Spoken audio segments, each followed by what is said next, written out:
ನಟ ದರ್ಶನ್ ಹಾಗೂ ಗ್ಯಾಂಗ್ನಿಂದ ರೇಣುಕಾಸ್ವಾಮಿಯ ಕೊಲೆ ಕೇಸಿಗೆ ಸಂಬಂಧಪಟ್ಟಂತೆ ಇವತ್ತು ಮೈಸೂರಿಗೆ ಏಟು ಆಗಿರುವಂಥ ದರ್ಶನನ್ನು ಕರೆದೊಯ್ಯುವ ಸಾಧ್ಯತೆ ಇದೆ. ನಟ ದರ್ಶನನ್ನು ಕರೆದೊಯ್ದು ಮೈಸೂರಿನಲ್ಲಿ ಸ್ಥಳ ಮಹಾಜರು ಮಾಡುವ ನಿಟ್ಟಿನಲ್ಲಿ ಪೊಲೀಸರು ಸಿದ್ಧತೆಗಳನ್ನು ಆರಂಭ ಮಾಡಿಕೊಳ್ತಾ ಇದ್ದಾರೆ. ಕೊಲೆಯ ನಂತರದಲ್ಲಿ ಶೂಟಿಂಗ್ ಕಾರಣಕ್ಕಾಗಿ ನಟ ದರ್ಶನ್ ಮೈಸೂರಿನ ಖಾಸಗಿ ಹೋಟೆಲ್ನಲ್ಲಿ ತಂಗಿದ್ರು. ದರ್ಶನ್ ಜೊತೆ ವಾಸವಿದ್ದಂಥ ಇತರೆ ಆರೋಪಿಗಳನ್ನು ಈಗಾಗಲೇ ಅದೇ ಹೋಟೆಲ್ಗೆ ಕರೆದೊಯ್ದು ಸ್ಥಳ ಮಹಾಜರು ಮಾಡಲಾಗಿದೆ. ಈಗ ದರ್ಶನನ್ನು ಕೂಡ ಅದೇ ಹೋಟೆಲ್ಗೆ ಕರೆದೊಯ್ದು ಆತನ ಸ್ಥಳ ಮಹಾಜರು ಮಾಡುವಂಥ ಸಾಧ್ಯತೆ ಇದೆ. ಕೊಲೆಯ ಬಳಿಕ ಮೈಸೂರಿಗೆ ಹೋಗಿದ್ದರು. ಹೀಗಾಗಿ ನಿನ್ನೆ ಇಬ್ಬರು ಆರೋಪಿಗಳನ್ನು ಕರೆದೊಯ್ದು ಮಹಾಜರು ಮಾಡಲಾಗಿದೆ. ಇವತ್ತು ದರ್ಶನನ್ನು ಕರೆದು ಒಯ್ದು ಮೈಸೂರಿನಲ್ಲಿ ಸ್ಥಳ ಮಹಾಜರು ಮಾಡ್ತಾರಾ ಅನ್ನೋದು ಇದೀಗ ಪ್ರಶ್ನೆ ಆಗಿದೆ. ಯಾಕೆಂತ ಹೇಳಿದ್ರೆ ಘಟನೆಯ ನಡೆದ ನಂತರದಲ್ಲಿ ಆ ಹೋಟೆಲ್ನಲ್ಲಿ ತಂಗಿದ್ರು.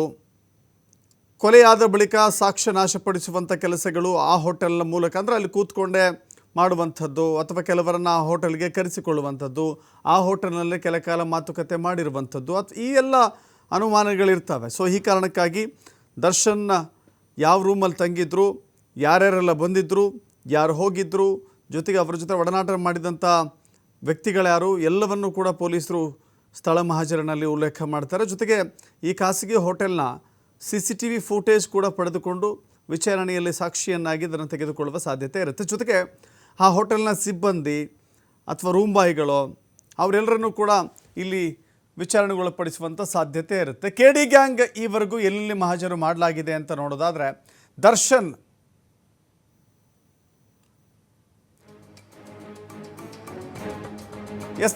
ಪವಿತ್ರ ಸೇರಿದಂತೆ ಡಿ ಗ್ಯಾಂಗ್ ಕರೆತಂದು ಶೆಡ್ನಲ್ಲಿ ಮಹಾಜರು ಮಾಡಲಾಗಿತ್ತು.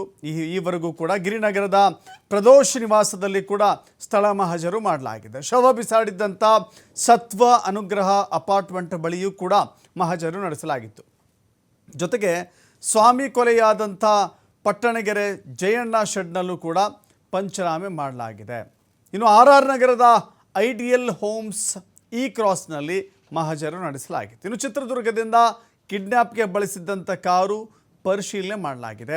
ಕಾರಿನೊಳಗೆ ರಕ್ತ, ಕೂದಲು ಪತ್ತೆಯಾಗಿರೋದು ಕೂಡ ಈ ವೇಳೆ ಪೊಲೀಸರ ಗಮನಕ್ಕೆ ಬಂದಿದೆ. ಇನ್ನು ಸುಮ್ಮನಹಳ್ಳಿಯ ರಾಜಕಾಲುವಲ್ಲಿ ಮೊಬೈಲ್ಗಾಗಿ ಮಹಾಜರು ಅಂದರೆ ಹುಡುಕಾಟ ಮಾಡಲಾಗಿತ್ತು. BBMP ಸಿಬ್ಬಂದಿಯನ್ನು ಕೂಡ ಇದೇ ಸಂದರ್ಭದಲ್ಲಿ ಬಳಸಿಕೊಳ್ಳಲಾಗಿತ್ತು. ಇನ್ನು ಐಡಿಯಲ್ ಹೋಮ್ಸ್ನಲ್ಲಿ ಬಟ್ಟೆ ಬದಲಿಸಿದ್ರು ಆರೋಪಿಗಳು. ಆ ಬಟ್ಟೆಯನ್ನು ಕೂಡ ವಶಕ್ಕೆ ತೆಗೆದುಕೊಂಡಿದ್ದಾರೆ, ತನಿಖೆಗೆ ಕಳಿಸಿದ್ದಾರೆ. FSL ರಿಪೋರ್ಟ್ನಲ್ಲಿ ಒಂದು ವೇಳೆ ಆ ಬಟ್ಟೆಯ ಮೇಲಿರುವಂಥ ರಕ್ತದ ಕಲೆಗಳು ಹಾಗೂ ರೇಣುಕಾಸ್ವಾಮಿಯ ರಕ್ತದ ಕಲೆಗಳಿಗೂ ಮ್ಯಾಚ್ ಆದರೆ ಖಂಡಿತವಾಗೂ ಕೂಡ ಅದು ಭಾಳ ದೊಡ್ಡ ಪ್ರಮುಖವಾದ ಸಾಕ್ಷ್ಯವಾಗಿ ಪರಿಗಣನೆ ಮಾಡಬೇಕಾಗುತ್ತೆ. ಇನ್ನು ಟ್ರೋಬೋ ಹೋಟೆಲ್ನ ರೂಮ್ ನಂಬರ್ 203ರಲ್ಲೂ ಕೂಡ ಸ್ಥಳ ಮಹಾಜರು ಮಾಡಲಾಗಿದೆ. RR ನಗರದ ದರ್ಶನ್ ನಿವಾಸದಲ್ಲೂ ಕೂಡ ಪಂಚನಾಮೆ ಮಾಡಲಾಗಿದೆ. ದರ್ಶನ್ ಬಳಸಿದಂಥ ಅಥವಾ ಕೊಲೆಯ ನಂತರದಲ್ಲಿ ಬದಲಿಸಿದ್ದಂಥ ಬಟ್ಟೆ, ಶೂಗಳನ್ನು, ಜೊತೆಗೆ ದರ್ಶನ್ ಸ್ನಾನಕ್ಕೆ ಬಳಸಿದ್ದಂಥ ಬಕೆಟ್ ಹಾಗೂ ಮಗ್ ಕೂಡ ಸೀಸ್ ಮಾಡಲಾಗಿದೆ. ಅದನ್ನು ಕೂಡ FSLಗೆ ರವಾನೆ ಮಾಡಲಾಗಿದೆ. ಇನ್ನು ಪವಿತ್ರ ಗೌಡ ಅವರನ್ನು ಕರೆದೊಯ್ದು RR ನಗರದ ನಿವಾಸದಲ್ಲಿ ಪಂಚನಾಮೆ ಮಾಡಲಾಗಿದೆ.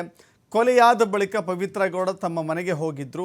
ಕೊಲೆಯ ಪೂರ್ವದಲ್ಲಿಯೂ ಕೂಡ ಆ ಮನೆಯಲ್ಲೇ ಕುಳಿತುಕೊಂಡು ಹಲವರಿಗೆ ಮಾತನಾಡಿದ್ರು. ಏನು ಮಾಡಬೇಕು, ಎಲ್ಲಿ ಹೋಗಬೇಕು, ಯಾವ ರೀತಿ ಕರೆದುಕೊಂಡು ಬರಬೇಕು, ಜೊತೆಗೆ ಇಡೀ ಆತನ ಕಿಡ್ನ್ಯಾಪ್ ಹಸನದಿಂದ ಹಿಡಿದುಕೊಂಡು ಕೊಲೆಯವರೆಗೂ, ಕೊಲೆಯ ನಂತರದಲ್ಲೂ ಕೂಡ ಪವಿತ್ರ ಗೌಡ RR ನಗರದ ನಿವಾಸದಲ್ಲಿ ಅತಿ ಹೆಚ್ಚು ಸಮಯ ಕಳೆದಿದ್ದಾರೆ.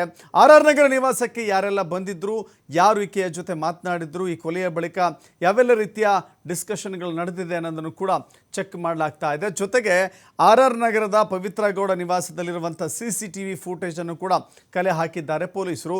ದರ್ಶನ್ ನಿವಾಸದಲ್ಲೂ ಕೂಡ ಸಿಕ್ಕಂಥ CCTV ಫುಟೇಜ್ಗಳನ್ನು ಕಲೆ ಹಾಕಲಾಗಿದೆ. ಇದರಲ್ಲಿ ಮಹತ್ವದ ಸಾಕ್ಷ್ಯಗಳು, ಮಹತ್ವದ ಮಾಹಿತಿ ಕೂಡ ಪೊಲೀಸರಿಗೆ ಲಭ್ಯವಾಗಿರುವಂಥ ಸಾಧ್ಯತೆ ಜಾಸ್ತಿ ಇದೆ. ಇನ್ನು ಆರೋಪಿ ದೀಪಕ್ ಕರೆದೊಯ್ದು ಆತನ ಮನೆಯಲ್ಲೂ ಕೂಡ ಸ್ಥಳ ಮಹಾಜರು ಮಾಡಲಾಗಿದೆ.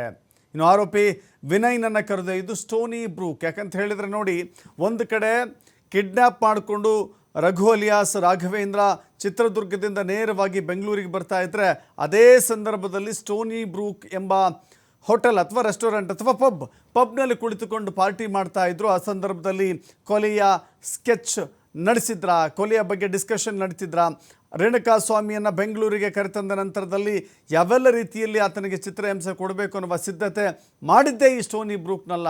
ಹೀಗಾಗಿ ಆ ಸ್ಟೋನಿ ಬ್ರೂಕ್ ರೆಸ್ಟೋರೆಂಟ್ ಅಥವಾ ಪಬ್ನ ಓನರ್ ವಿನಯ್ ಏನಿದ್ದಾನೆ ಆತನನ್ನು ಕರೆದುಕೊಂಡು ಹೋಗಿ ಸ್ಟೋನಿ ಬ್ರೂಕ್ನಲ್ಲಿ ಮಹಜರು ಮಾಡಲಾಗಿದೆ.